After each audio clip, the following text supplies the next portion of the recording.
I'm Regina McCann-Hess, President of Forge Wealth Management, and welcome to our Women in Wealth series. Today, we're going to take a pivot to the educational side and cover another topic that I get questions on periodically from, clients, friends, family members. And I really want to be your guide on some of those topics. So we've decided to add some educational pieces here and help everybody along with finding more out about these topics. If you would like to suggest a topic or have some questions that you would like me to discuss during our Women in Wealth series, please don't be shy. Send me an email at reginahess@forgewealth.com, and we will be happy to cover that in a future educational series video for Women in Wealth. So today we're going to talk about 10 rules for the retirement road because, everybody talks about retirement, and for some of us, it is a long way away, and others, it is getting closer and closer. So, there's 10 rules that will kind of help you along the road to get to the retirement of your vision. And the first rule is to pay yourself first.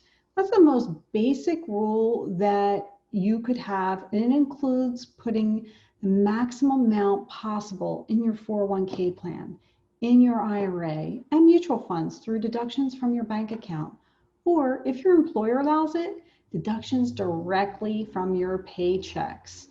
Automatic investment plans are an easy way to stick to a retirement investing program because the money is invested before you get a chance to spend it. It's always fun to hide money from yourself, and if it's being taken automatically, you don't really think about it as much. Now, the one thing though is, while automatic investing does not guarantee a profit or protect against a loss in declining markets, but it does make retirement investing a priority. So now, rule number 2, don't let today's bills sink tomorrow's needs. So supporting yourself and your family is not easy. Chances are, especially if you have children, your household expenses will grow over time, and they actually as the kids get bigger, the expenses get bigger. It's amazing. But that's why it's important, especially through those times of difficulty and new expenses, to keep contributing towards your retirement. When you're thinking about reducing or ceasing investing for your future to cover current expenses, I want you to stop. I want you to think, and I want you to try to find another way to cover or reduce your current expenses. Maybe there's, some monthly subscription plans that you belong to that can get cut. But think about it. Look through your expenses, look through your budget, and look where you can cut some of the expenses. Rule number 3, put time on your side. It's kind of simple. When you give your money more time to accumulate, the potential earnings on your investments and the annual compounding of those earnings can make a big difference in your final return. Now let's consider a hypothetical investor who saved $2,000 a year for 10 years, and then she didn't add anything to her nest egg for the next 10 years.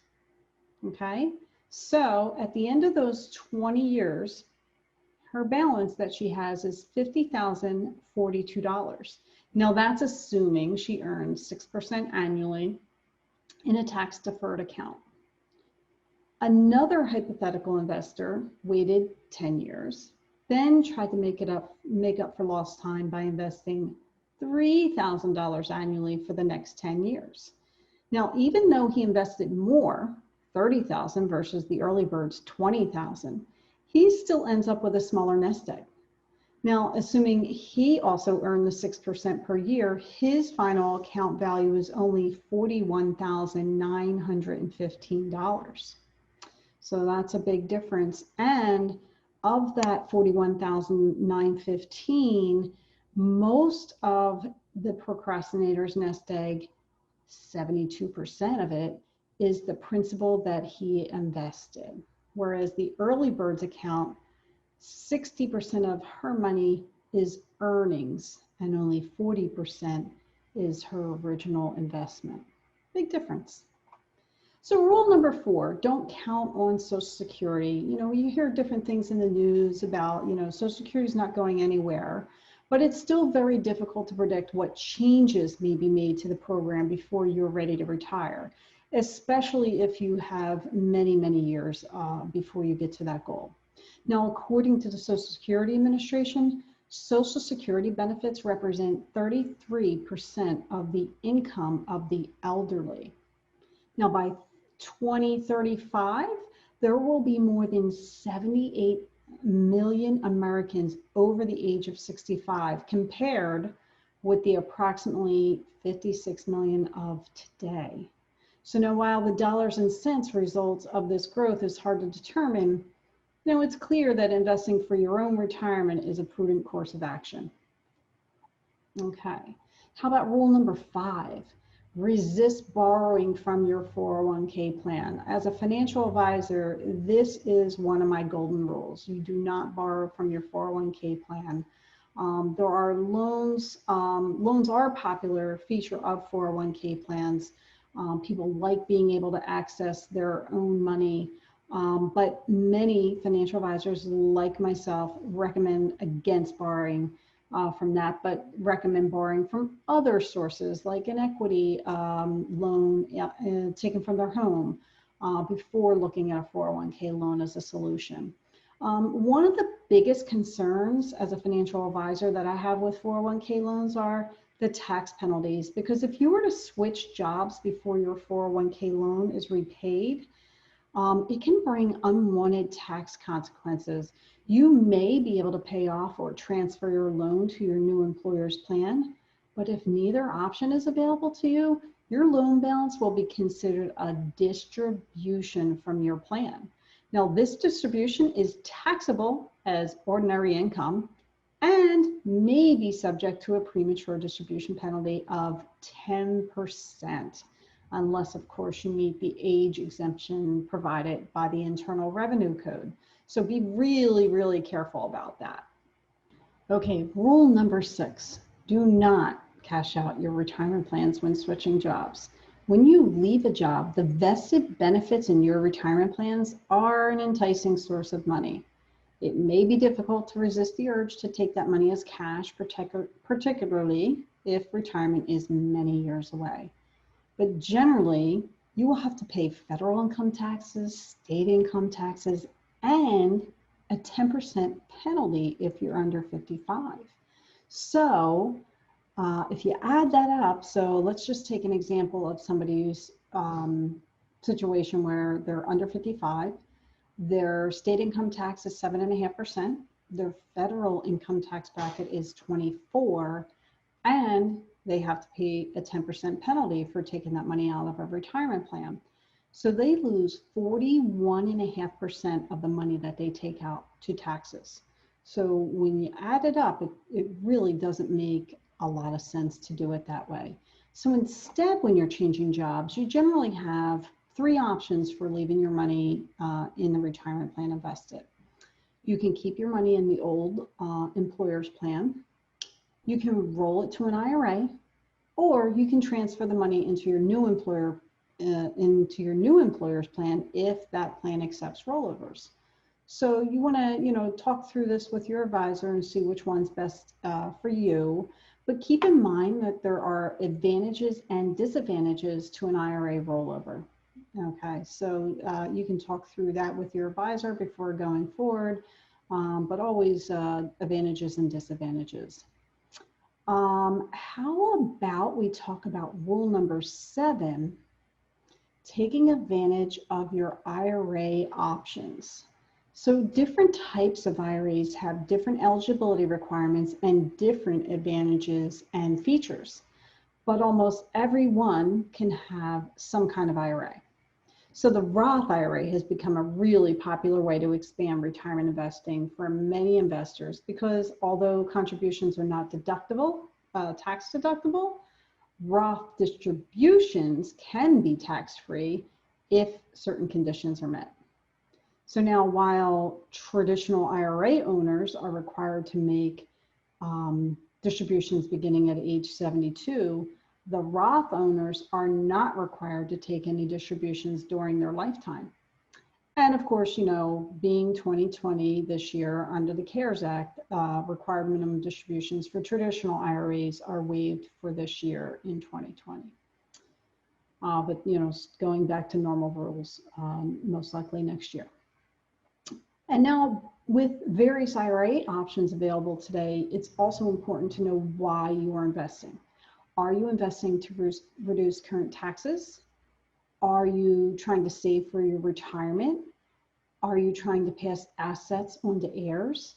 So you want to decide that, you know, you want to look at those reasons before you decide where to start. And once you decide on a direction, it's important to make an annual contribution. Again, remember, pay yourself first, pay yourself first. Make your IRA contribution part of that paying yourself first. And also remember, annual contribution limits have increased over the years. So making an IRA, making IRAs contributions are a more valuable way to invest for retirement. And if you're over 50, you can make an additional catch-up contribution each year. So those are great ways to, you know, get to your retirement goals. Rule number 8, compare the merits of Roth contributions and pre-tax contributions. We kind of touched on this a little bit, but different retirement accounts have different tax benefits. So we talked about Roth IRAs, but there's also Roth 401k availability in most retirement plans. Contributions into a traditional 401k account reduce your current taxable income, but are then taxable upon withdrawal. Now, a contribution to a Roth 401k will not reduce your current taxable income, but is tax-free if withdrawn after 5 years and after you reach 59 and a half. So is it better to get a tax advantage now or later? And the answer really depends on many factors, including how many years do you have left until retirement? What's your current tax rate? And are your estimated tax rate, and do you know what your estimated tax rate is in retirement? There are ways to think about those things and come up with a decision of, you know, how should your 401k contribution either be split or be made into either one of those buckets. Rule number 9, do not try to time the stock market. I want to have a banner made with that. You know, so many investors, even for those who retirement is many, many years away, frequently shift their money in and out of the market. You know, they'll fear a crash and they get out of the market, and then they get back in when they expect the boom. The problem with trying to time the market is that no one can really consistently predict the short-term events that are going to push the market up or down.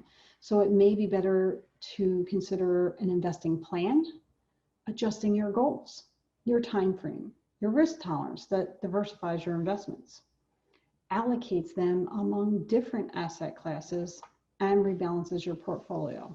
Those are better ways to approach investing than trying to time the market. And then rule number 10 kind of, you know, talks about similar things from rule number 9, but it's about allocating, diversifying, and rebalancing. You have certain long-term financial goals in mind, so you also have certain tolerance for that risk when it comes to investing your money. You know, allocating, diversifying, and rebalancing as part of a disciplined diversification investment strategy can help you find and maintain your balancing point so that you can pursue your goals at a risk level you find comfortable. You know, allocating your assets across the major asset classes. There's stocks, there's bonds, there's cash, to name a few, to pursue your optimal returns for your risk level you're willing to undertake. Diversify within each class to take advantage of different investment styles, such as growth and value stocks, various market sectors, such as government and corporate bonds. How about rebalancing? This is something that's very important that sometimes people forget to do. It's not a set it and forget it plan. You have to rebalance regularly. That could be quarterly, that could be semi-annually, that could be annually, but whatever your plan is, kind of stick to it. Market activity can shift the percentage of your portfolio that you have dedicated to each class, asset class. So rebalancing will help you maintain your desired allocation. So, as an example, if the market has been running up, and you were, a certain percentage of stocks and a certain percentage of bonds, well, now your stocks may be higher percentage because they've grown in value. So maybe you want to take, some of those gains off the table and rebalance the portfolio to what your risk factors really were intended for. All right. So, just keep in mind that no investment strategy, including diversification or asset allocating and diversifying and rebalancing, can guarantee a profit or protect against the loss. So all investments, including mutual funds, carry a certain amount of risk, including the possible loss of principal amount invested. So know what you're getting yourself into, know your risk factors, know your investment objective, know your comfort zone, and stay in your comfort zone. And if you want to dip out of your comfort zone, do little bits, not big giant steps, just to stay within your comfort zone. Well, I want to thank you for joining me. I really appreciate your time, and we will be back with another educational Women in Wealth series in 2 weeks. We're going to do them every other week. Again, if you have any questions or topics you want me to cover, please send them to me. I don't want to come up with all these ideas on my own. I want you guys to, tell us what's on your mind. Tell us what you want us to discuss. I can be reached at Regina Hess at forgewealth.com. Our website is forgewealth.com, of course. And you can also find me on Twitter, Facebook, and YouTube at Forge Wealth, and LinkedIn as Regina McCann Hess. Thank you for enjoying our Women in Wealth series, and we will see you next week.